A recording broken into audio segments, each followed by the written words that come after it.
2 Corinthiens chapitre 2, verset 14. 2 Corinthiens chapitre 2, verset 14. Ça, c'est le verset du jour. Grâce soit rendue à Dieu, qui nous fait toujours triompher en Christ et qui répand par nous en tout lieu l'odeur de sa connaissance. On dit Amen. Amen. Moi, je vais lire la version Parole de vie. C'est ma version à moi, Parole de vie, qui dit « Remercions Dieu par le Christ. Il nous amène toujours dans le défilé qui fête sa victoire. » On dit Amen. Amen. On dit encore plus fort Amen. Amen. Bien-aimé, tu n'es pas né pour échouer. C'est faible. Tu n'es pas né pour échouer. Amen.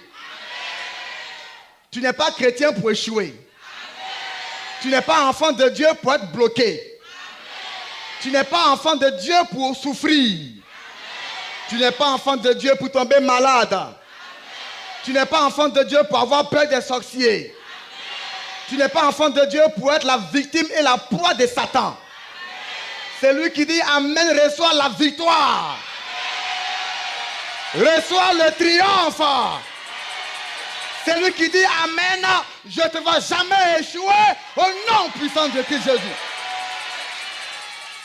Comme thème que l'Esprit Saint m'a mis à cœur de vous donner ce soir, c'est Jésus-Christ t'a déjà donné la victoire.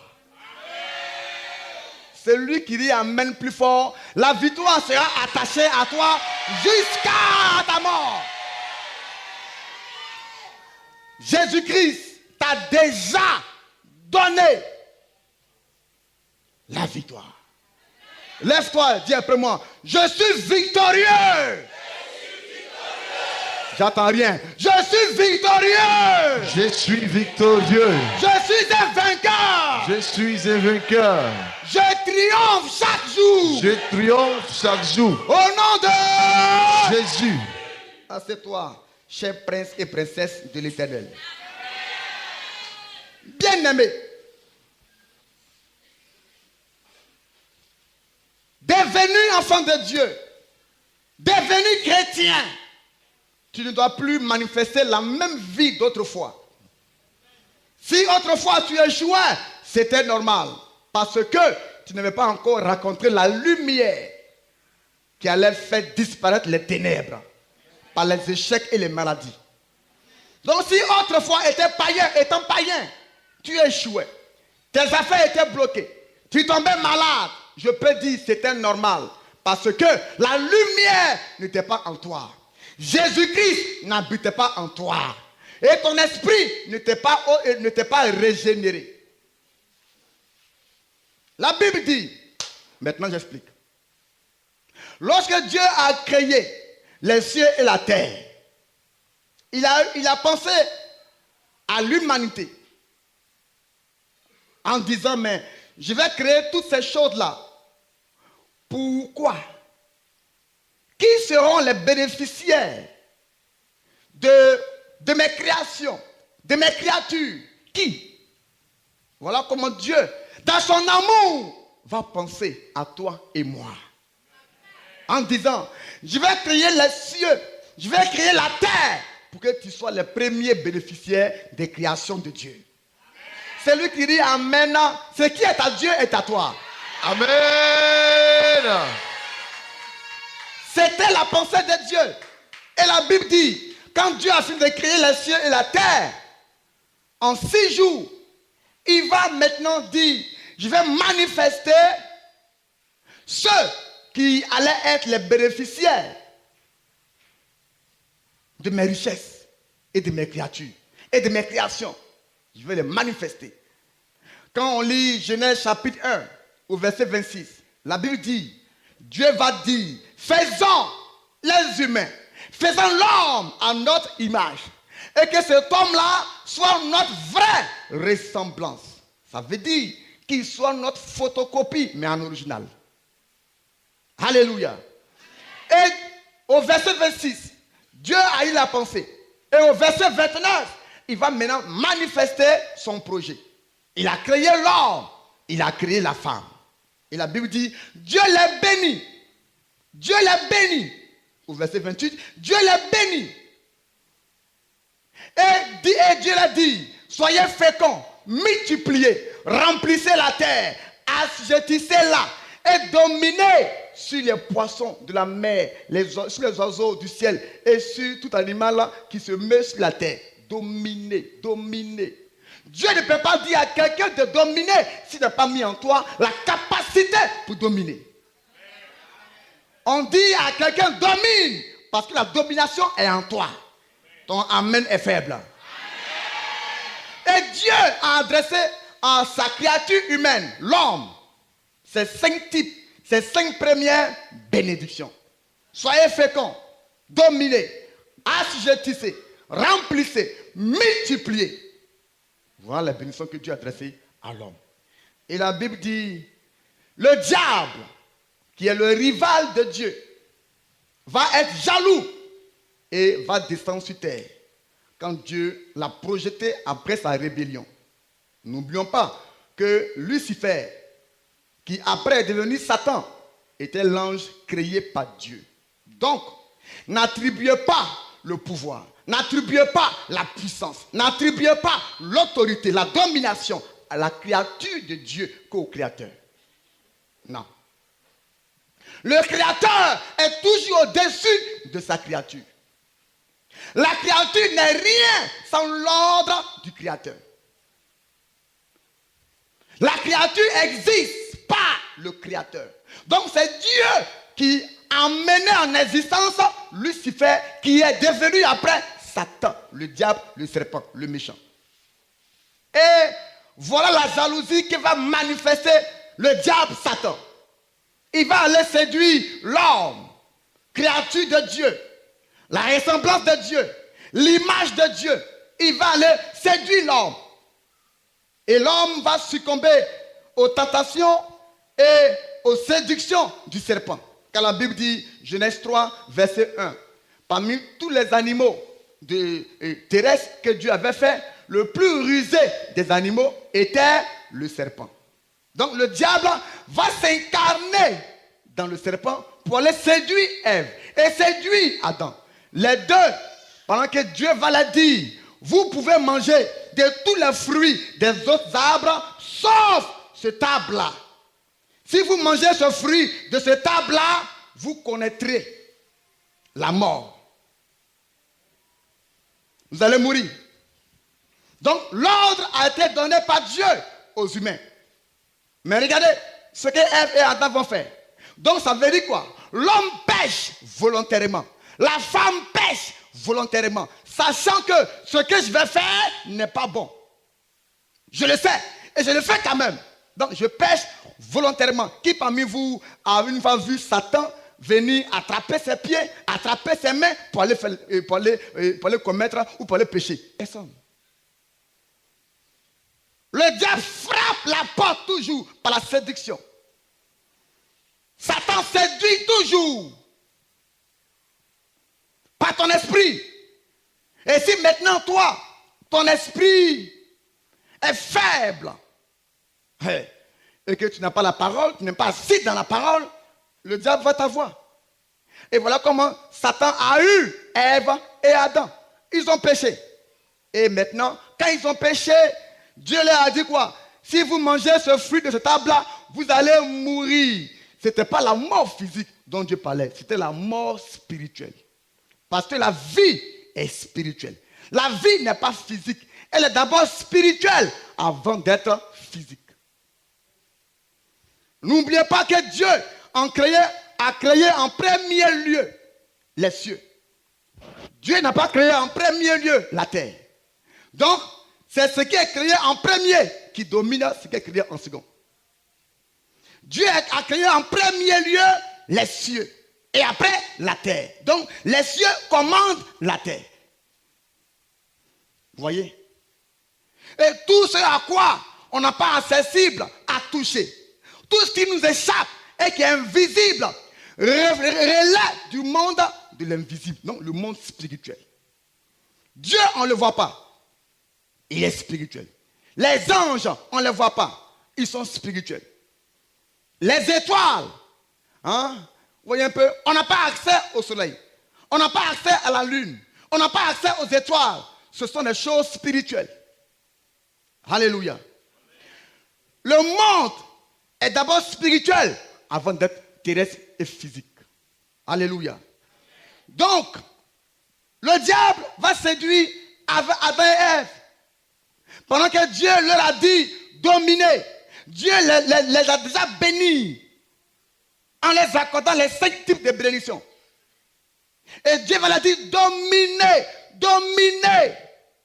On domine avec une force. On domine avec l'autorité et le pouvoir.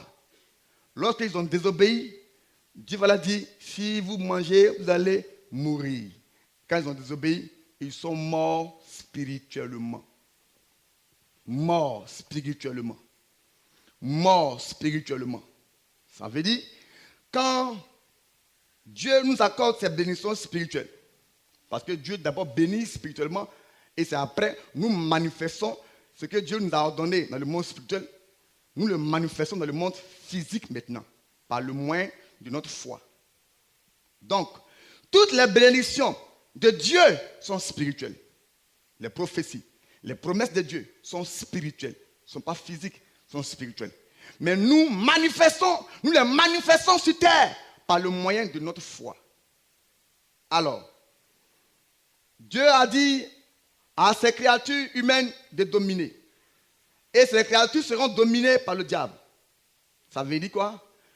Ils ont donné, ils ont cédé tout ce que Dieu leur avait donné comme bénédiction spirituelle à qui maintenant? Au diable. Satan les jalousait. Satan voulait être le maître des créatures de Dieu. Et Satan savait que la seule chose qui pouvait amener le diable, lui, Satan, à être maître ou à être le nouveau dominateur, c'était de séduire par le péché Ève et Adam. Le diable, Satan, savait ça. C'est pourquoi, quand les deux ont succombé à la séduction, par la désobéissance du péché, alors Dieu était fâché contre eux. Et Dieu va maintenant, je ne vais pas dire les maudits, mais Dieu va les chasser maintenant de sa présence. Quand on parle du jardin d'Éden, ça veut dire la présence de Dieu. Quand David dit, l'Éternel est mon berger, je ne manquerai de rien. Et quand il dit, il me fait reposer dans des verts pâturages. Le vert pâturage est le symbole du jardin d'Éden. Ça veut dire la présence de Dieu. Quand tu demeures dans la présence de Dieu, tu manqueras toujours de rien. Quand Dieu est le fil conducteur de ta vie, tu manqueras toujours de rien. Et Genèse 3, versets 6 à 7, ce que je disais. Quand Satan, le diable, est allé séduire Ève et Adam. La femme vit que l'arbre était bon à manger et agréable à la vue et qu'il était précieux pour ouvrir l'intelligence. Elle prit de son fruit et en mangea. Elle en donna aussi à son mari qui était auprès d'elle et lui aussi il en mangea. 7. Les yeux de l'un et de l'autre s'ouvrirent. Ils connurent qu'ils étaient nus et ayant cousu des feuilles de figuier, ils s'en firent des ceintures. Vous voyez? Donc, maintenant qu'ils ont péché, tout ce que Dieu les avait, vous voyez un peu, donné comme bénédiction spirituelle, comme domination, comme capacité surnaturelle, parce que n'oubliez pas que on dit, selon, je peux dire, Moïse, c'est Moïse qui a écrit le livre de la Genèse, selon Moïse, qui dit au verset 26 de Genèse chapitre 1, faisons l'homme à notre image. Ça veut dire l'homme était textuellement comme Dieu. L'homme était textuellement comme Dieu. Donc l'homme était l'image B' de Dieu. Tel Dieu, tel l'homme. Donc l'homme fort et Dieu fort, l'homme fort. Dieu puissant, l'homme puissant. L'homme était vraiment la ressemblance de Dieu. N'oublions pas ça. Donc ça veut dire que quand le péché est venu, l'homme maintenant ne va plus ressembler à Dieu. L'homme maintenant ne sera plus l'image de Dieu. Donc l'homme a été diminué en puissance, en domination, par la désobéissance du péché. Quand nous péchons, nous diminuons en puissance. Quand nous péchons, quand vous voyez quelqu'un pêche, il n'arrive même pas à prier. Il a honte. Il est gêné. Il a en lui la culpabilité. Non, mais est-ce que Dieu m'écoute? Est-ce que il y a ce que j'ai fait hier, maintenant même? Est-ce que tu as honte? Donc, une force sort en toi. Vous voyez? Et tout ce que Dieu avait légué à l'homme, les richesses, les bénédictions spirituelles, la domination, la capacité surnaturelle, toutes ces choses-là, Satan les a arrachées à l'homme. Satan les a volées entre les mains de l'homme. On va lire Luc chapitre 4, verset 6. Et c'est le diable qui parle. Et le diable, c'était au cours des tentations de Jésus-Christ par le diable dans le désert, où Christ est allé jeûner 40 jours et 40 nuits.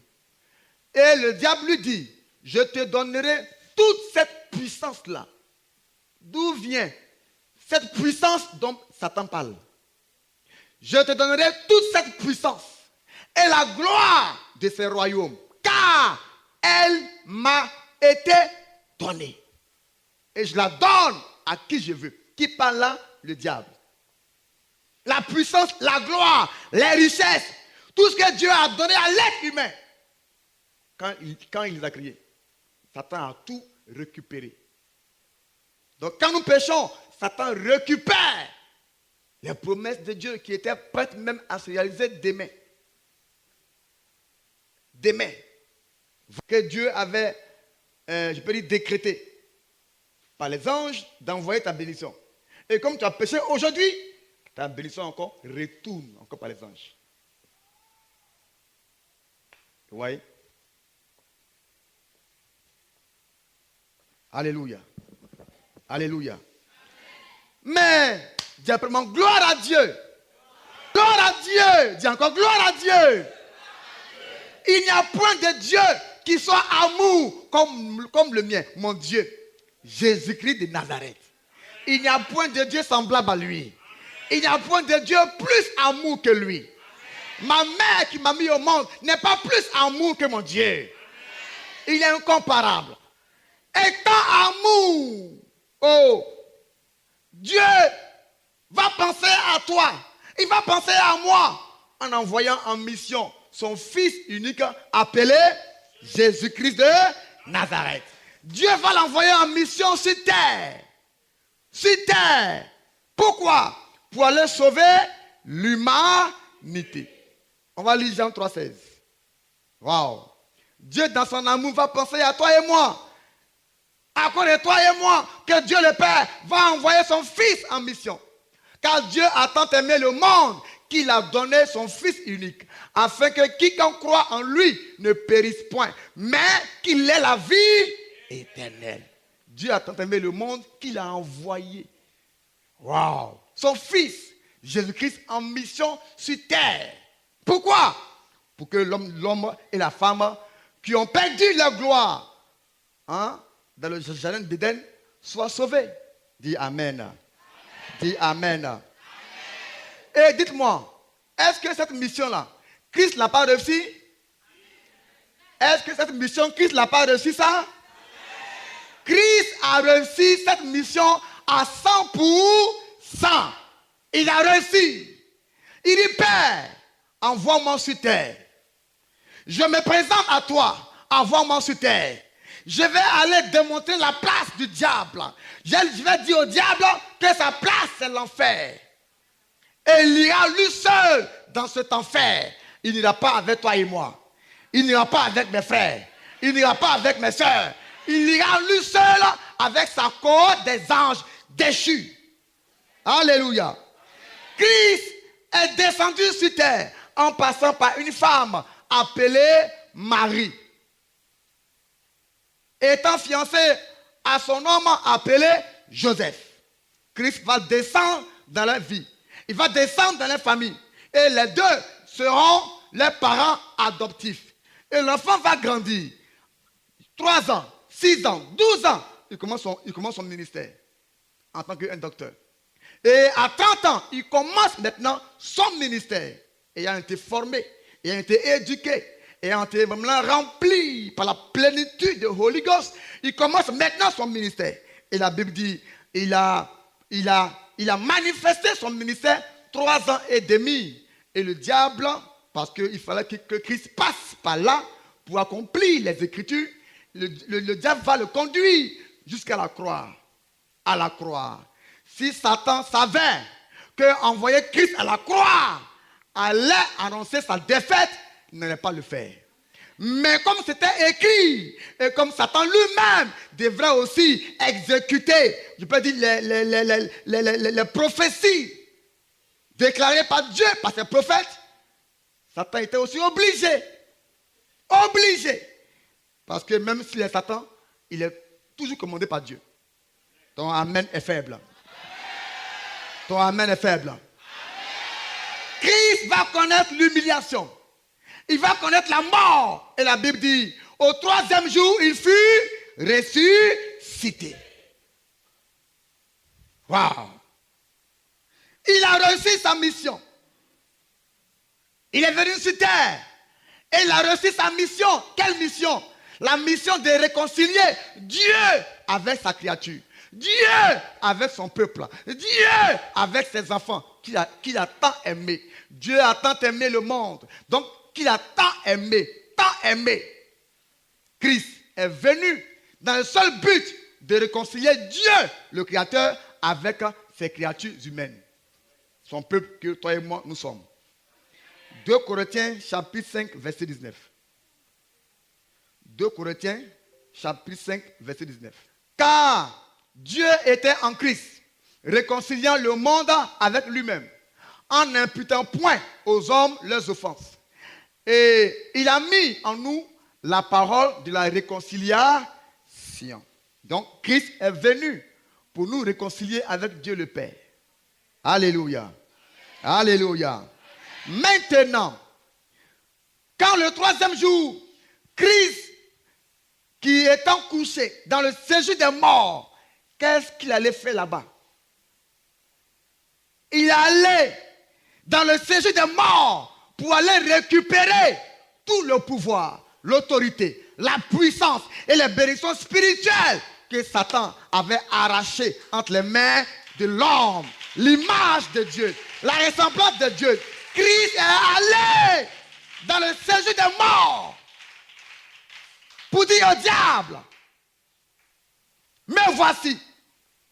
Et la Bible dit, là où je te parle, Jésus-Christ a dépouillé, il a désarmé, il a arraché toute puissance, toute autorité, toute domination, tout pouvoir que Satan détenait, que Satan avait volé, que Satan avait arraché entre les mains de l'homme, l'homme Ève, l'homme Adam.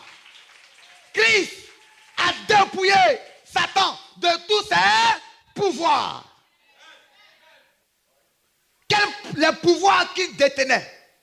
On vient de lire Luc 4, 6, où il dit que si tu m'adores, je vais te donner la gloire et la puissance.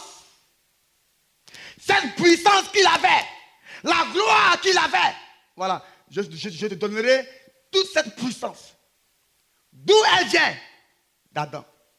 Toute cette puissance, je te la donnerai. Christ, si tu m'adores, comme Adam m'a adoré. Alléluia. Christ va répondre au diable, si tu pouvais savoir que ce que même je cherche là, c'est ta place même. Qui est né ici pour être Premier ministre? Qui est né pour être général? La fonction la plus honorable, c'est quand on est roi, quand on est reine, quand on est président. Je veux ta place là même, qui t'amène à parler là. Je veux ça. Et Christ a arraché le trône de Satan. Christ a dépouillé le diable de tous ses pouvoirs et la puissance qu'il détenait. On va lire Colossiens chapitre 2, verset 15. Il faut toujours approuver et attester par les versets ce que nous enseignons. Colossiens chapitre 2, verset 15. Christ a dépouillé. On va lire. Il a dépouillé les dominations et les autorités. Il les a livrés publiquement en spectacle, en triomphant d'elle par la croix. Jésus-Christ a humilié Satan. Ton amen est faible. Amen. C'est la raison pour laquelle vous ne devez plus avoir honte d'annoncer Christ par tout le monde entier. C'est la raison pour laquelle tu ne dois pas avoir peur des sorciers, peur des marabouts, peur des méchants, peur des esprits sataniques et démoniaques, peur de Satan lui-même. Il a dépouillé Satan. Il a arraché aux sorciers leur puissance. Il a arraché aux mystiques leur pouvoir. Donc, le détenteur de la véritable puissance, le détenteur du véritable power appartient à Jésus-Christ de Nazareth. C'est à lui le véritable pouvoir, la véritable puissance.